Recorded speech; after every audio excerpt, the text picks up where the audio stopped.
As a result of its convenience, Nescafé coffee has been extensively consumed for many decades. At the present day, around 15% of the coffee that is drunk in the United States is made by combining instant granules with hot water. Dive in as we look at the process of how Nescafé coffee is made in the factories.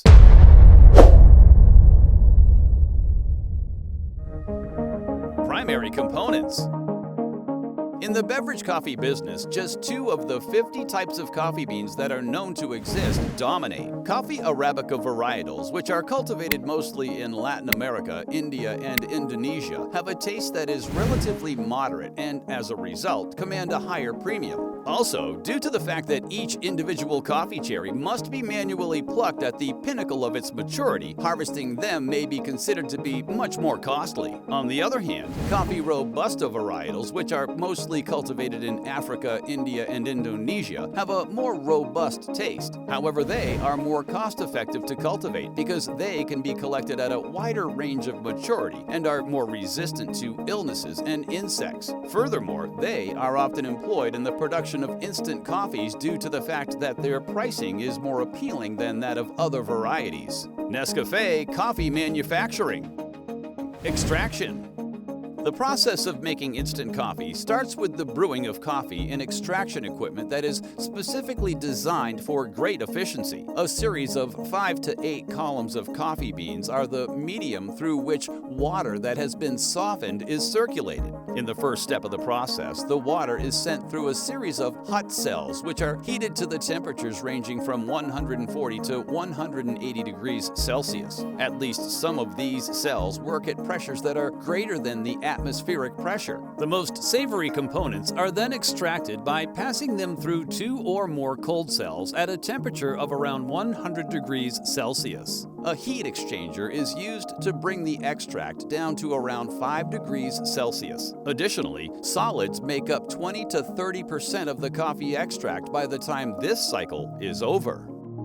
Filtration and concentration. Following the completion of the filtering process, the brewed coffee is subjected to one of various treatments in order to enhance its concentration. The objective is to produce an extract that has over 40% solids. There are instances in which the liquid is put through a centrifuge in order to separate the water, which is lighter, from the coffee extract, which is heavier. Evaporation is another method that may be used to remove water from the hot brewed extract before it is allowed to cool down. There is also the possibility of cooling the extract to the point where water freezes and then physically separating the ice crystals from the coffee concentrate.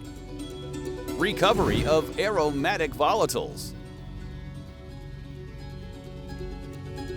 When you make and drink coffee, one of the things that you appreciate most is the scent that you get from it. The production process involves a number of phases, each of which results in the loss of volatile aromatic compounds. These elements thereafter need to be recovered in a subsequent step in order to generate an instant coffee product that is appealing. Therefore, it is possible to recover aromatic compounds at a number of different phases of the production process. As an example, it is possible to collect the gases that are generated during the roasting and/or grinding procedures. Heating ground roasted coffee may cause more fragrant gases to be released into the atmosphere. Roasted coffee may be stripped of its aromatic components and captured by passing steam or other suitable solvents over a bed of ground coffee. The application of pressure equal to or more than 2,000 pounds per square inch is required in order to extract aromatic oils from used coffee grinds. After the brewing process is over, it is also possible to distill gases from coffee extract for further use. A significant amount of oxygen is removed from the coffee extract in order to maintain as much of the fragrance and taste as feasible. Before the liquid reaches the dehydration phase of the production process, foaming additional gases such as carbon dioxide or nitrogen through the liquid is the method that is used to achieve this goal. Dehydration. There are 2 primary approaches that may be used in order to transform the liquid coffee extract into a dry form. Spray drying is performed at a greater temperature than freeze drying, which results in a change in the flavor of the finished product. Nonetheless, spray drying is more economical than freeze drying. Spray drying. A liquid concentrate that has been cooled and clarified is sprayed via a nozzle that is located at the very top of a drying tower. There is a minimum height of 23 meters for the tower. While the water is being evaporated, air that has been heated to around 250 degrees Celsius is forced downward through the mist. The air is redirected away from the tower toward the bottom, and it is filtered to remove tiny particles. These particles may then be recirculated back through the tower, or they can be reintroduced during the agglomeration process. Before being released for further processing, the dry coffee powder is gathered at the foot of the tower where it is stored. The final powder has a moisture content of between 2 and 4% and is composed of particles that are free-flowing and non-dusty. It is possible that spray drying will be followed by a procedure that will transform the powder into particles that are more coarse and will dissolve more fully in the cup of the customer. In essence, the agglomeration process entails re-wetting the surfaces of the coffee powder particles and bringing the particles into touch with one another. In other words, this action causes the particles to cling to one another, resulting in the formation of bigger particles that are more granular. To do this, the powder is subjected to steam or a fine mist while being tumbled through the air before being exposed to the steam. Freeze drying. It is possible to utilize freeze drying as an alternative to spray drying. The procedure consists of 4 stages, the first of which is referred to as primary freezing. At a temperature of around -6 degrees Celsius, coffee extract is cooled to the point where it becomes slushy. In order to get the temperature of the pre-chilled slush down to -40 degrees Celsius, it is put on a steel belt, trays, or drums and then subjected to a series of further cooling processes along the way. The next step is quick cooling operations, which take between 30 and 120 seconds and produce products that are smaller and lighter in color, while longer chilling processes, which take between 10 and 180 minutes, produce granulars that are bigger and darker in color.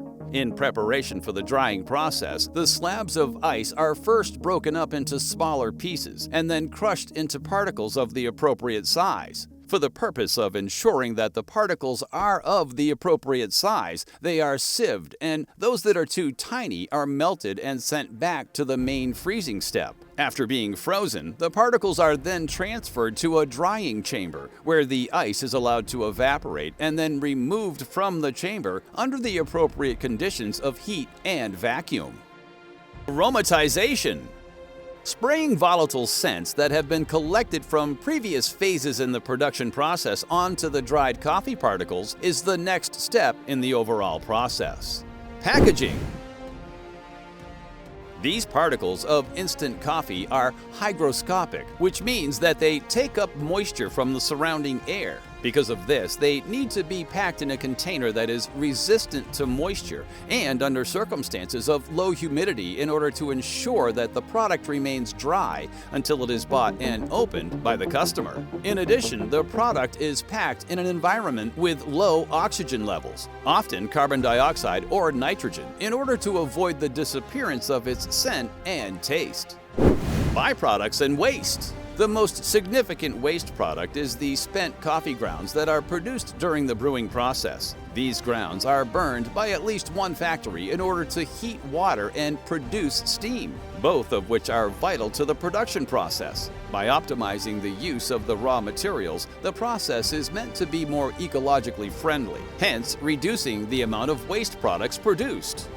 The future of Nescafé coffee. For those wondering about the future of Nescafé coffee, did you know that over 250 million coffee plantlets have been supplied to farmers under the Nescafé plan since the year 2010? And the organization's goal is to have distributed 400 million coffee plantlets by the year 2030. In other words, plantlets help farmers manage their land better and increase coffee tree yield by introducing new varieties. So, now that you know how Nescafé coffee is made, will you make one coffee? Let us know in the comments. But that's all for today. See ya!